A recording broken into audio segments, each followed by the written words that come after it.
Hey everybody, welcome to my series of videos on the creative process that I use in my country music. And today the topic is traditions. So in country music, maybe what makes it um, special, but not necessarily unique, because I know that in each genre of music there are traditions. People like to do what their predecessors have done for a few reasons. One, for me, it's mostly about respect.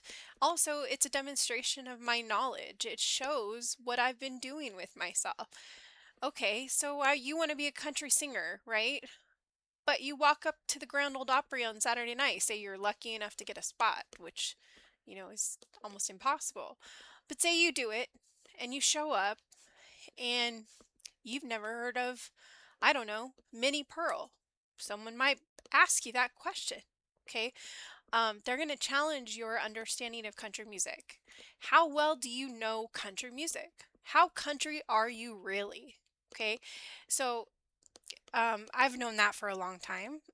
Okay. But I didn't really necessarily care what anybody thinks, and I still don't. I mean, sure, do I want their respect? Yes. Do I have to have it to keep going? No, I don't. And um, would it be nice? Of course, right?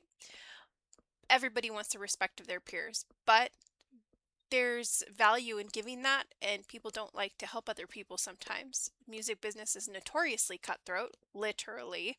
Okay, and so we have to proceed with caution, and we have to proceed with knowledge. And so part of that is knowing about the genre that you want to participate in. I've spent a good amount of time learning about country music. What does it sound like? Of course, can I make those types of songs? Can I sing in that way? Does it sound real? Is it truthful? Okay, that those are all strongholds of country music, but there are more, and so I've spent time learning them. But more important than that is the songs. Okay, all that other stuff aside, the songs are the songs. Do you know the songs? Okay, do you know the top 10 best saddest country songs of all time? Yes, I do.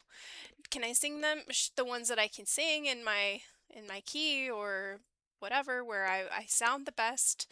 And so you have to know what those are, and that's part of the tradition. Okay, pop has those things, same things too. So does rap, so does rock. Each one has their own set of traditions. And if you want to be part of the group, you need to know what they are. You need to spend time to learn what they are. And maybe that's part of paying your dues that they talk about. As I understand it, paying your dues is more like, lugging the guitar cases from one stage to the next, learning the ins and outs of the music business, spending time where you're unsuccessful, basically, which seems ridiculous, but people like that for some reason. I don't know why. But in my opinion, you don't really have to do all that, okay? You just have to know, you got to know the music. You got to be able to recreate the music. And most importantly, you have to want to, okay? Maybe you don't want to, fine, whatever. But a big part of country music is doing that. So I spend a good amount of time doing that myself, and thinking about the songs, writing the same way that I thought that I should write. And so I wanted to go a traditional pathway to maybe getting a record deal, getting my creating my demos, getting them recorded, at a professional level with the production company, which I did do that. Okay, and then after that, my intention was to get the songs either sold or record them myself. Actually, technically, I wanted to record them myself.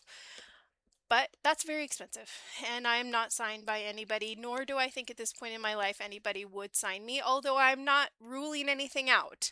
Okay, I'm open to all of those suggestions, but for me, it seems like more of a hassle to have a record deal at this point than anything else. I'm a grown woman, I'm 50 years old. I don't need people coming in here telling me how much time I can allocate to yoga, or I mean, I don't even know to what extent they do that anymore. I don't even think those traditional record deals are a thing anymore. I don't really know. Maybe they are. But for me, this makes more sense. Okay, so I'm going to do it on my own unless something major happens. So the traditional pathway for me has gone astray, and that has affected my songwriting. Well, but then it also allowed me the opportunity to uh, write more music because I wasn't beholden to a record deal waiting for other people to write my songs for me and then me get in the recording studio and all of those kinds of things. I could just write and then I could just sing them and then I could just record them and they could just suck like they did the first time around. Actually, I don't know. I feel like I did pretty good. I've heard mixed reviews on my first go around with music, but I wrote a traditional country album. It's called Last Call Classic Country Music, and it's about those songs, like I told you in the last video, that are sung at 3 a.m. at last call when everyone's sad. Some people are sad, not everybody. Some people have found love at the bar and it's magical.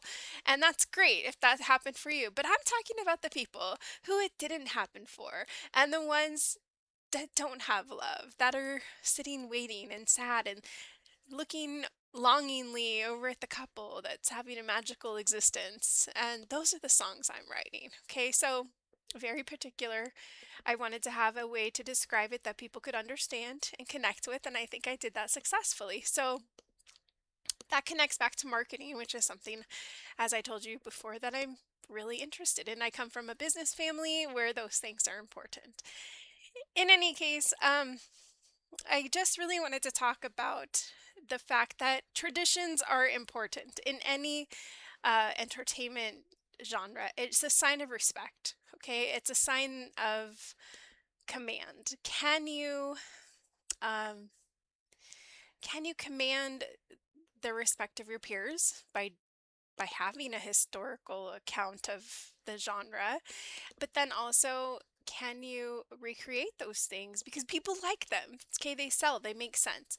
So those are my thoughts on tradition and why it's important, and I think that every artist should connect to the tradition of their genre in some way that's meaningful to them. All right, thank you so much for watching. My name is Carri Wohlwend. I'll be seeing you soon for some more videos about my creative process. I think next up is let me see here, I'm forgetting my order. Well, I think we're finally getting to the lyrics. Okay, so that was maybe still connected to the idea, and now we're getting to the lyrics. So we'll talk about that. And there's a lot to say about that subject, so I'm looking forward to it. I'll bring my unique perspective and what I've gathered so far on my musical journey and show you guys where I'm at with everything. And again, I should just say this, every person is at a different place in their journey in life, in their career, in their hobbies, such as mine here. Um, and it's when we talk and share, it's a safe space, literally. I come from the academic world. I'm earning my PhD in education. And so when we do discuss, it's an open forum where we can discuss these ideas freely without judging each other. It's just a way to mark where you are, take stock of where you've been and where you yet have to go in your craft. So I'm looking forward to another conversation with all of you. I cannot wait. My name is Carri Wohlwend. I am still live at the Las Vegas Strip for 2 whole years. That's a long time, but I've had enough Las Vegas. I am moving my show to South Carolina to Bono Beach. I'll be coming to you live from there on occasion. Maybe I'll be back in the summertime for WSOP because that is another one of my hobbies. But for now, I'm here for like 2 more days and I'm going to live it up. I love Las Vegas. It's beautiful, but it's time for me to go.